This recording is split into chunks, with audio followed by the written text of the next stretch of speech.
Greetings all, it is I, Eurogamer's Ian Higton, back with another PSVR2 listicle for you to absorb into your eyes, or indeed whatever orifice you desire. Honestly, there's no judgment here, just get it inside you, why don't ya? As a huge lover of horror games, I believe that there is no better way to experience them than in VR. So I've decided to rank all of the available PSVR2 horror games on the platform so far, that's 12 of them, from worst to best.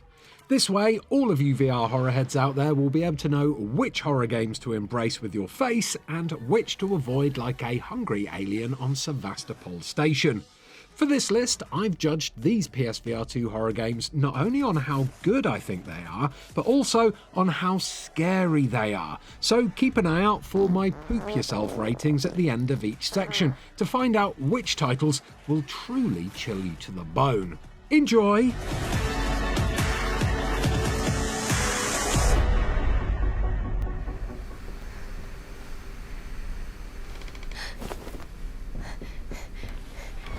There was a lot of hype behind the recently released horror puzzle game Hello Neighbour VR Search and Rescue, but unfortunately it has launched onto PSVR2 in such a terrible state that it is currently almost impossible to complete, thanks to a catalogue of game-breaking bugs and progression issues. Not only that though, it also has incredibly poor performance and the lack of some of the most basic VR functionality going. I mean, no smooth turn at all. What were the developers thinking? Whilst the gameplay loop of breaking into Mr. Peterson's creepy house in order to rescue your imprisoned pal creates some suitably tense moments, and while the feeling of being chased in VR really can't fail to fill the pit of your stomach with dread, this game will only offer minimal scares to the hardcore horror fans out there, so it only gets 1 poop out of 5. Seriously, avoid this game as hard as you need to avoid the titular Neighbour, because you and your PSVR2 deserve much, much better.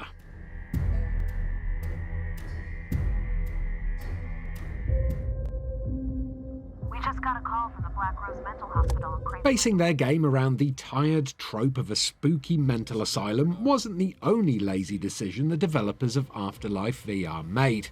From the weird assortment of asset store-bought enemies that don't fit in with the style of the game at all, through to its nonsensical puzzles, dodgy voice acting, and the almost straight-up copying of Outlast's homework with the intro to the game, everything here just feels half-arsed, and quite frankly, it all comes together to make this game an incredibly aggravating experience.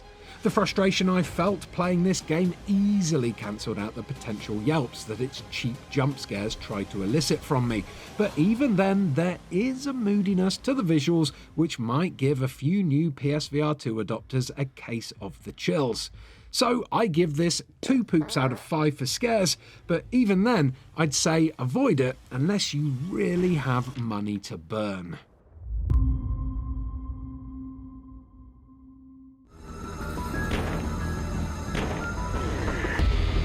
As a huge fan of Until Dawn Rush of Blood, I was incredibly excited to play its spiritual successor, the Dark Pictures Switchback VR. But unfortunately for me, the scariest thing about this game was simply how incredibly disappointing it was. Whilst Rush of Blood zoomed you along the tracks of a twisted roller coaster and offered you a fast-paced shooting gallery full of surprises, Switchback VR merely trundles you through repetitive low-res locations on an almost flat track that constantly has you stopping and shooting at copy-and-paste enemies who attack you along easily predictable routes. Just like in the Dark Pictures games that Switchback is based on, there is some interesting stuff in here to do with the choices you make along the way, but it's all presented so badly that for me, it turns the game's hellspawns into hell yawns. Switchback VR's many jump scares and cool blink mechanics will probably give newcomers to PSVR plenty of things to scream at though, so if that's you, I'd say it's about 3 poops out of 5. But for VR veterans like me and fans of Rush of Blood, there's nothing on these tracks but an utter 1 poop out of 5 snooze fest. Let's play a little more. Isla Nublar. It's like coming home. Jurassic World Aftermath Collection here is as close as you'll get to playing Alien Isolation on the PSVR2. But even then, its scares are few and far between, and often there's just a big chunk of boring that you'll need to get through in order to see those moments. As a compilation of enhanced quest games, you can expect the gameplay and the visuals to be rather basic in Jurassic World Aftermath Collection. But even with the cel-shaded art style, the developers have managed to nail the terrifying feeling of being stalked by a raptor through the offices of an abandoned research facility. It's a shame then that there's very little interaction with the game world and so many moments of just standing around twiddling your thumbsticks as you listen to someone talk to you over an intercom. These extended moments of boredom dilute the potential scares so much that I can only offer this game 2 poops out of 5 max. But it's still worth a peek if you're a horror fan with some spare cash, especially if you're a big fan of the Jurassic Park franchise. Push through. One homer to the left. Headshot. Headshot. One up top. Down the court. Straight towards you. Much like the movies that Zombieland Headshot Fever Reloaded is based on, this arcade shooter game is really more of a comedy than a horror, so its inclusion on this list is quite a stretch. But still, it has zombies by the bucket load, plenty of gore, and the occasional moment of panic when you're being swarmed by the undead. As far as simple arcade shooters go, Zombieland Headshot Fever Reloaded is decent enough, and it has an addictive score attack mechanic that will keep you going back for just one more go, time and time again. VR veterans may find the on-rails nature of the gameplay restrictive and frustrating though, and with the lack of scares in general, I'd say that this 1 poop out of 5 horror game is best left to the newer VR adopters who are maybe looking for less intense games to start their creepy collections with.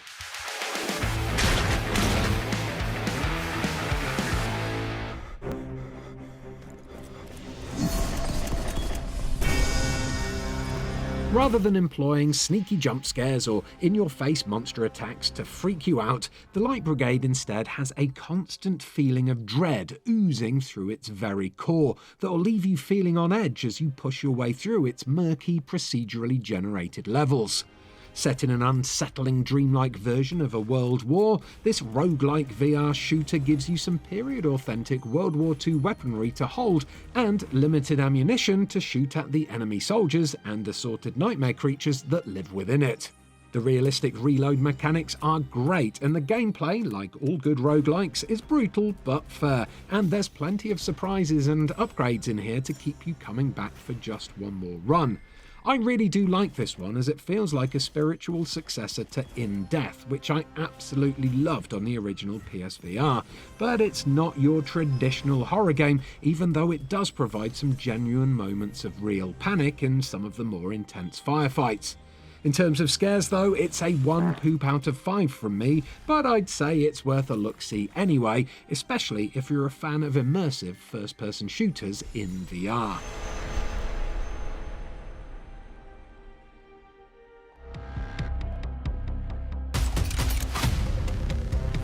Just like Left 4 Dead, the game that has so obviously inspired it, After the Fall was designed with 4-player co-op in mind, so if you're afraid to go it alone and fancy pooping your pants with pals, this is the PSVR2 horror game to aim for. There's less creeping dread here and more pure, unadulterated panic as hordes of White Walker-esque snowbreed rush at you like extras from World War Z, and this will put your aim and your ability to function under extremely stressful circumstances to the test like nothing else on this list. Once again, this game isn't super scary, even if you do play it solo, but there are some epically tense moments, and it looks and plays great on the PSVR2, thanks in large part to the adaptive triggers on the DualSense controllers that mimic the trigger pulls of real guns. If you're looking for a really scary game to play, this ain't it, as I'm giving it 2 poops out of 5. But in terms of quality and fun for your cash, After the Fall is a decent thrill ride, made all the better when played with friends. so glad you came out. Organ Quarter had a very welcome surprise release onto the PSVR2 last month, bringing with it some excellently creepy old-school Silent Hill vibes that are lovingly wrapped up in some appropriately unnerving PS1-era visuals. I played this one back when it came out on PC VR, and I really enjoyed its survival horror gameplay, and especially the physicality of its handheld map, which you have to mark manually by using virtual marker pens. It's a relatively simple mechanic in the grand scheme of things, but it made exploration way more immersive than the standard do-everything-for-you map screen that you get in most other games. Despite its relatively low-budget look, if you're a fan of classic PS1 horror games, you are going to have a great yet suitably scary time exploring the twisted world of Organ Quarter, especially as it's full of some really creepy enemies and a couple of bosses that will have you wondering whether you need to run or just stand there and throw up. Oh, and what other game in the world lets you save your progress by inserting your face into a TV screen that's shaped like a pulsating ring piece? 3 poops out of 5 for this one, I think. Take care. For now. The Walking Dead Saints and Sinners Chapter 2 Retribution may have a scarily long title, but when it comes to gameplay, this open-world scavenge 'em up is less frightening than its predecessor. That's mainly due to the fact that, in Saints and Sinners Chapter 2, you are given a shed-load of guns and ammo, and basically told to go nuts with them, whereas in the original you have to rely much more on stealth and cunning to survive. That's not to say that this game isn't still good, but as it's an enhanced version of a Quest 2 game, the gameplay and the level design feels way more simplistic and arcadey than I would have liked. There's still a lot of game in here for your cash though, and the post-apocalyptic semi-open world version of New Orleans that you have to loot your way through is full of different routes to take and enemies to take down. It's just a shame that walking around with a pocket full of shotguns and a chainsaw strapped to your back robs the game of the tension of the original. 2 poops out of 5.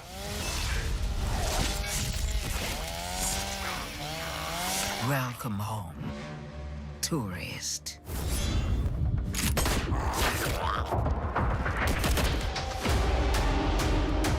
The Walking Dead Saints and Sinners Chapter 1, on the other hand, is so stingy with guns and ammo that every trip away from the safe haven of your graveyard base is a trip into a terrifying unknown. Without the safety blanket of an unending arsenal of weapons, and with the stamina of someone who seems to own the lungs of a baby rather than those of an adult, getting into any kind of altercation, whether it be with humans or walkers, is fraught with danger, and therefore it pushes the fear factor up much higher than in the sequel.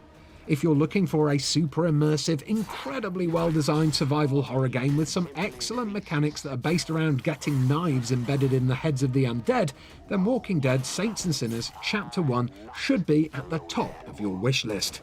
This game is the closest you'll get to experiencing what it feels like to live through a real-life zombie apocalypse, and when the crap hits the fan, which it often does in this game, that feeling gives me 3 pound poops out of 5.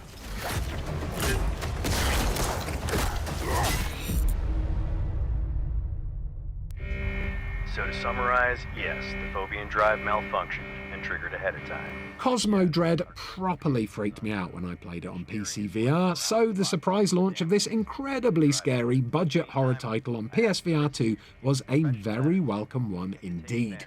Cosmodread is a roguelike game with heavy Dead Space vibes, so that means searching through a terminally dark, procedurally generated spaceship, all while some incredibly messed up monsters try to make mincemeat out of your insides.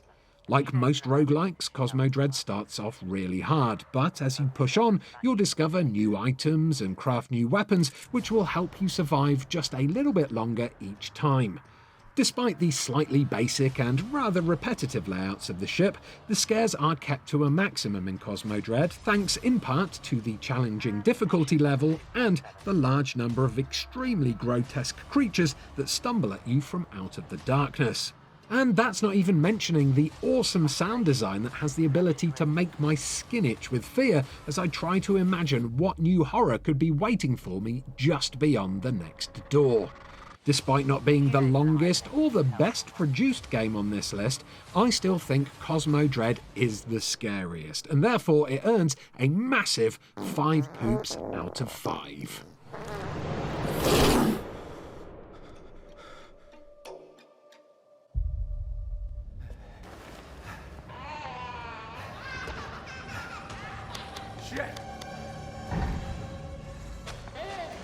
And of course, finally, Resident Evil Village has to be the best horror game on the PSVR2 so far.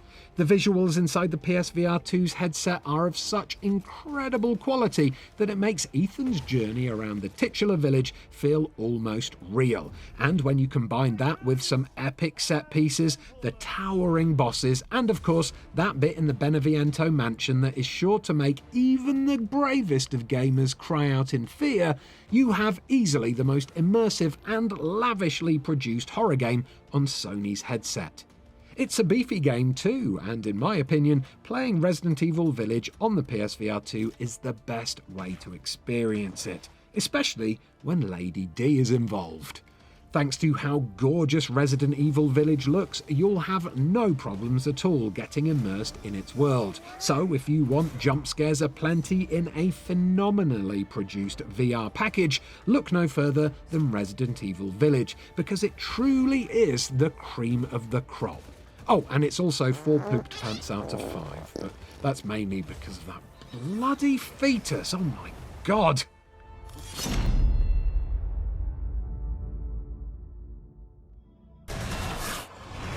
And that's your lot, VR horror fans, but what did you think of my rankings?